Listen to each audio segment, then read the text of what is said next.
What are the actual costs of renovating your property? I'm going to take you through an actual blog post from a Connecticut contracting company that highlights some of their actual costs and put a range on those actual costs that are pretty standard for Connecticut. When I talk to homeowners, it's pretty common for them to want to look to Zillow for a Zestimate or to look at other comparable properties in the area to try to decide what a good list price for their property would be. However, that is leaving out some very important information, and that is, what is the condition of your property versus the condition of those other properties selling at that higher end. Let's face it, today's buyers are not exactly as handy as they used to be 20 or 30 years ago. They're not looking to buy a bunch of projects. So it's really important for you to understand the cost of those projects to get you to the point where your property is going to be selling at that higher end.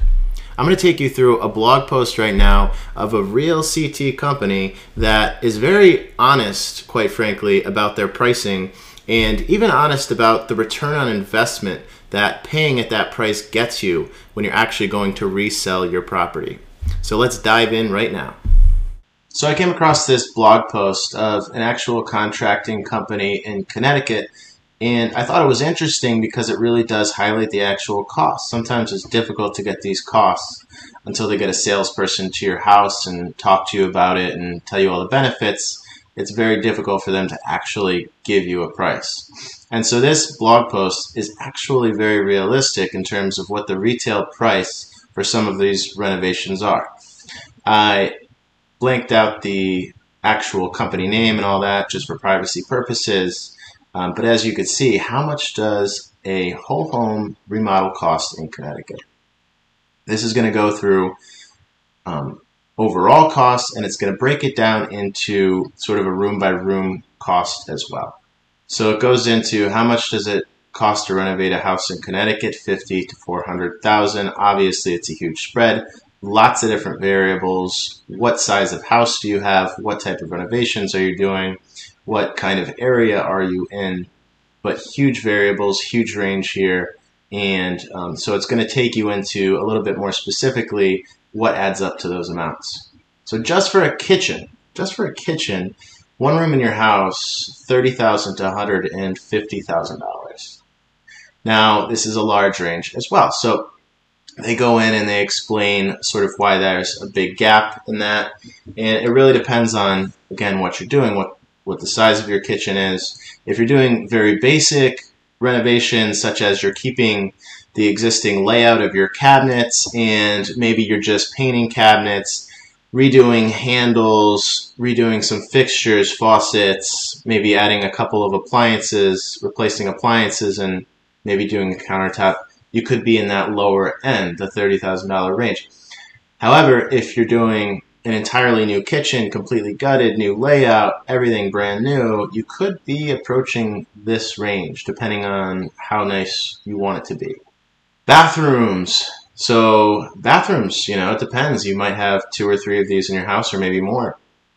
But $20,000 to $75,000 per bathroom. And again, that depends on whether it's a brand new bathroom, they have to run new plumbing and all that to get to it, or if it's an existing bathroom and they're just kind of gutting it and replacing the fixtures, the vanity, the tub, and new tile and all that good stuff. If that were the case, you'd be on the lower end. If you're putting a new bathroom in a new area, you might be on the much higher end. But even if you're on the lower end, if you have 2 or 3 bathrooms, you're talking $40,000 to $60,000 just for bathrooms.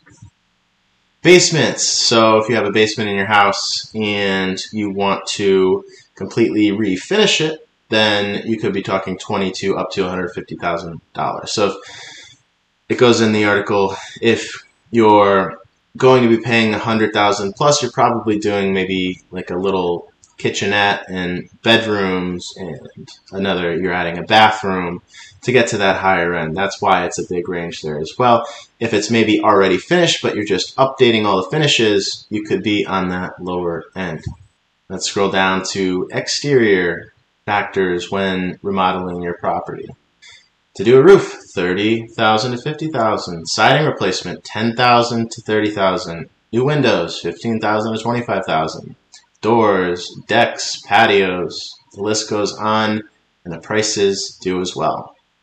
Here it goes into if you want to do an actual addition on your house, if you want to increase the square feet. And so this gives an example. If you're increasing the square feet by 1,000, it could cost you $150,000 to $300,000. I know that sounds insane, but it's actually what it might cost because there's a lot that gets you to that point. And I was surprised in this article they were actually quite honest, because I think homeowners expect that if they go and hire contractors to do work for them, that they're immediately going to be able to sell it for a much, much higher price, and they're going to profit off it. But realistically, if you're paying retail for these, which you will be if you're just a typical homeowner, you're not going to actually recoup any of that money because the pricing is not going to make sense in terms of the return that you're going to get on that pricing as an increase in the value of your property. So they're saying 50 to 75% of your costs in an increased value for most of these projects, meaning that you're losing money. So all you're doing is just making it nicer for yourself, which in some cases makes sense for most people, but in the case of trying to get a lot more for it on the market, you might be mistaken when you think you'll actually profit from it. So all in all, if you are a contractor, if you're an investor, you're likely not paying these prices, but that's because they have built out their entire business around that. They've hired staff, they've built systems, they've networked with other subcontractors, and they've created an entire process around this in order to keep their pricing down in terms of renovation costs. But if you are a typical homeowner, you will be paying retail pricing, and this is what that looks like.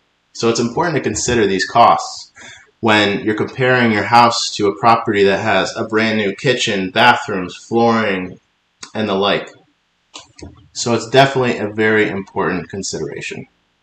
So after going through that blog post, I hope you understand that it does cost a lot of money to make your property into one of those other properties that's selling at top of the market.